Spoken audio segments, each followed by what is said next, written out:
ये 9 रातें बहुत महत्वपूर्ण हैं। इन 9 रातों में ऊर्जाएं अपने उच्चतम स्तर पर होती हैं। इन ऊर्जाओं का उपयोग करके तुम दैविता पा सकते हो, लेकिन स्मरण रखना,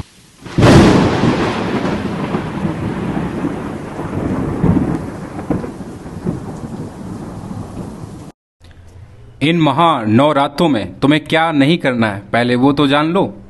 फिर मैं बताऊंगा कि कौन सी 3 चीजें करने से आप दैवी कृपा पा सकते हैं।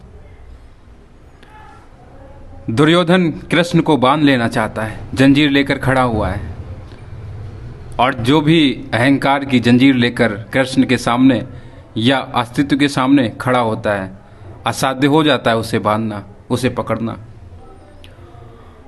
तुम भी जब सुबह पूजा करने बैठना तो अपनी थाली में अहंकार की जंजीर, नियमों की जंजीर लेकर मत बैठ जाना। अस्तित्व स्वतंत्र है और स्वतंत्रता को स्वतंत्रता प्यारी है। स्वतंत्रता स्वतंत्रता में मिलती खिलती है। नियमों की जंजीर लेकर मत बैठ जाना, बच्चों की भांति बैठना। माँ सामने खड़ी है, मैया सामने बैठी है, उसके सामने भी तुम किताब लेकर उसकी स्तुति कर रहे हो। प्रार्थना करनी है तो हृदय से करो, जो मन में आए वो कहो। तुमने देखा है कभी बच्चों को पूजा करते समय कोई कृष्ण का गाल खींच रहा है, मुरली खींच रहा है, कोई शिवलिंग पर पैर रख कर बैठा हुआ है, कोई लड्डू छीन कर भाग रहा है कन्हैया के। ये महाबोध की घटनाएं हैं और ये अद्भुत घटनाएं हैं। मैं इसे ही मैं साकार पूजा कहता हूँ। इसे ही मैं पूजा का सफल हो जाना कहता हूँ, जहाँ तुम परवाह ही नहीं करते हो कि सुबह 7 बजे बाबा जी ने बोला है थाली लेकर बैठना है, पहले माला चढ़ानी है, टीका करना है, फिर दिया करना है, होम धूम कुछ भी। कौन परवाह करता है? माँ सामने खड़ी है, जो मन में आ रहा, जो हृदय में आ रहा है उसके लिए वो कहे पड़े हैं। बस वही प्रार्थना है, वही सच्ची प्रार्थना है, और वही काम करके तुम दैवीता को पा सकते हो। रामकृष्ण जब भोजन स्वयं कर लेते तब माँ को चढ़ाते। संस्था ने उनसे पूछा कि तुम ऐसा क्यों करते हो? रामकृष्ण ने कहा कि जब मेरी माँ भोजन पकाती और मुझे परोसती, उसके पहले खुद खाती, देखती मिर्ची ज़्यादा तो नहीं है, नमक तो ज़्यादा नहीं हो गया, मेरा बच्चा बैठा हुआ है, तो मैं भी जब माँ को भोजन कराने जाता हूँ, जब उन्हें भोग लगाता हूँ, तो पहले खाकर देख लेता हूँ कहीं कुछ कमी तो नहीं है। सबरी को देखो, स्वयं परम पिता सामने खड़े हैं, राम खड़े हैं, लेकिन फिर भी बेर चख कर देख लेती हैं कि मीठे हैं कि नहीं। यही है भक्ति। और तुम नियमों में पढ़ोगे तो फिर नियम खा जाएंगे, तुम्हें कुछ नहीं मिलता है तुम्हें। इसलिए 50 साल हो जाते हैं, पूजा करते रहते हो, कोई अनुभव नहीं होते हैं, कोई क्रांति नहीं होती है। हाँ, नवरात्रि में कुछ काम किए जा सकते हैं, वो मैं तुमसे बताता हूँ। आधार है वो, जैसे सुबह उठो, स्नान करने जा रहे हो तो स्नान करते समय छंगुल के बगल वाली उंगली से बाल्टी में पानी की सतह पर ह्रीम लिखो। ह्रीम लिखकर कामाख्या माता का स्मरण करो और आंखें बंद करके स्नान कर लो। ये बहुत अद्भुत और चमत्कार पैदा करने वाली चीज़ है। आंखें बंद करके आप इसका प्रयोग करेंगे तो अनुभव आपको होंगे 1-2 दिन में ही। और दूसरा कि नवरात्रि में जितना हो सके उतना कम बोलो, और हो सके तो किसी को अपने शरीर को छूने मत देना। और तीसरा, भूलकर भी दिन में सोना मत।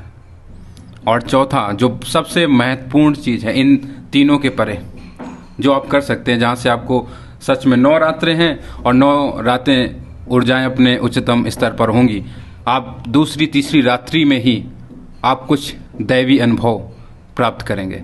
करना क्या है, जो रात में 11 बजे से लेकर 1 बजे तक का समय है रात में, तो उस 11 बजे से लेकर 1 बजे तक के समय के बीच में किसी भी समय 15 मिनट, 10 मिनट, 5 मिनट, जितना समय हो आपके पास, 84 आसनों में से किसी भी आसन में आप बैठ जाओ।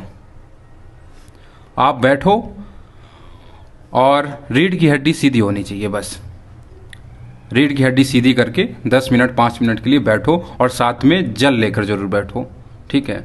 क्योंकि जब आप 10 मिनट बाद उठना तो उस जल को हाथ में लेकर धरती पर छोड़ देना, और हो सके तो कुछ गर्मी पैदा करने वाला कोई कपड़ा या आसन हो उस पर बैठना, और ज़्यादा लाभ होगा आपको। और रात में नहीं बैठ सकते हो घेरा सेक के बीच में, तो फिर दूसरा समय आपको मैं दे रहा हूँ, सुबह में 3 बजे से लेकर 7 बजे के बीच में किसी भी समय आप 5 मिनट 10 मिनट 15 मिनट के लिए आप बैठो बस, और कोई मंत्र नहीं, बस आप चुपचाप बैठ जाओ। अगर बंधन के नियमों से इतने ही ज़्यादा बंधे हुए हो तो फिर जहाँ हर पूजा विधि की जिस शब्द से शुरुआत होती है, महावाक्य से ओम, और हर एक मंत्र अधूरा है ओम के बिना, तो फिर कुछ नहीं तो ओम आप जो है सांस लीजिए ओम के साथ में और सांस छोड़िए ओम के साथ में 5 मिनट के लिए 10 मिनट 15 मिनट के लिए ये प्रक्रिया जरूर करो, ठीक है।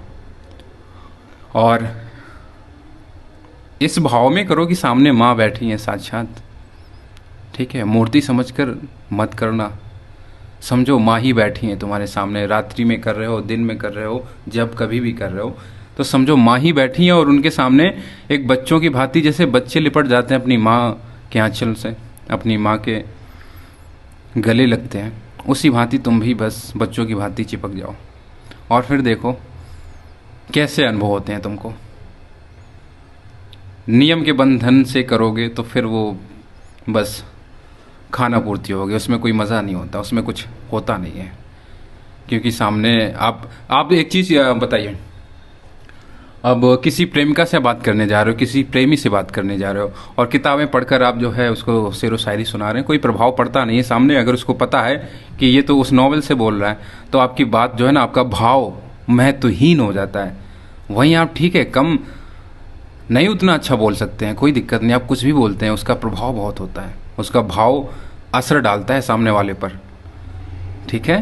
तो आप पूजा इस भांति करो कि जो भी आप प्रार्थना कर रहे हैं वो हृदय से निकल रही है, किसी किताब से नहीं, आपकी अपनी प्रार्थना है वो, और आपकी अपनी प्रार्थना ही आप पर दैवीता बरसा देगी। करके देखो एक बार। एक गूढ़ बात समझ लो, साकाम और निष्काम पूजा में क्या अंतर है। साकाम का मतलब है कि संकल्प लेकर तुम पूजा करने बैठो, नवरात्रि हैं, अगर आप अपने जीवन में कुछ पाना चाहते हैं, कुछ करना चाहते हो, तो फिर संकल्प लो सबसे पहले। और संकल्प कैसे लो कि सांस लेने के लिए तुम्हारा शरीर तड़प उठे, उस अवस्था में संकल्प को धारण करो कि मुझे ये चाहिए, मुझे मेरा ये काम हो जाए, मैं इसलिए ये काम कर रहा हूँ, और इसमें कोई बुराई नहीं है। आप कीजिए, साकाम कीजिए। निष्काम का मतलब है कि आप फिर कोई चाहत नहीं रखते हैं, आप कोई संकल्प नहीं लेते हैं, और वो फिर फल आपको नहीं मिलता है। ये फल जो है शिवत्व में लीन हो जाता है, आप अंदर से बहुत मजबूत होने लगते हैं। रीढ़ की हड्डी है, उसकी शक्तियां जागने लगती हैं, शिवत्व में डूबने लगते हो। लेकिन अगर भौतिकता में कुछ चाहिए तो फिर साकाम होकर बैठो, कुछ मांग कर बैठो कि मुझे इसलिए ये काम करना है, तो मैं संकल्प ले रहा हूँ। और संकल्प कैसे लेना है कि शरीर तड़प उठे सांस लेने के लिए, उस अवस्था में संकल्प को धारण करो, और देखो फिर नवरात्रों का चमत्कार। ऊर्जा अपने उच्चतम स्तर पर है, इसे कैसे अपने ऊपर अपने अंदर उतारना और इसका कैसे उपयोग करना है जीवन में, वो आप कीजिए। फिर इसे ही नवरात्रि का लाभ कहेंगे। वरना आप नियमों के बंधन में बंधोगे कि सुबह 7 बजे करनी है, 9 बजे करनी है, 10 बजे करनी है, कैसे करनी है, चौपतियाँ लेकर बैठे हैं, पढ़ रहे हैं। माँ को चूमने का भी कोई समय होता है, माँ के पैरों की वंदना करने का भी कोई समय है। जिस क्षण आपके हृदय में जाग जाए कि हाँ बस माँ की याद आ रही, माँ की स्तुति करनी है, स्मरण करना है, बस बैठ जाओ। परवाह छोड़ो दिन और रात की, हर एक क्षण अस्तित्व का है, ठीक है। ऐसा कोई समय विशेष नहीं है कि ये जो है इस टाइम ही तुम देवी उपासना करो, इस टाइम ही तुम वो करो, नहीं नहीं नहीं, हर क्षण दैवी है। किसी भी क्षण, जिस क्षण आपका मन करे, आप बस बैठ जाओ।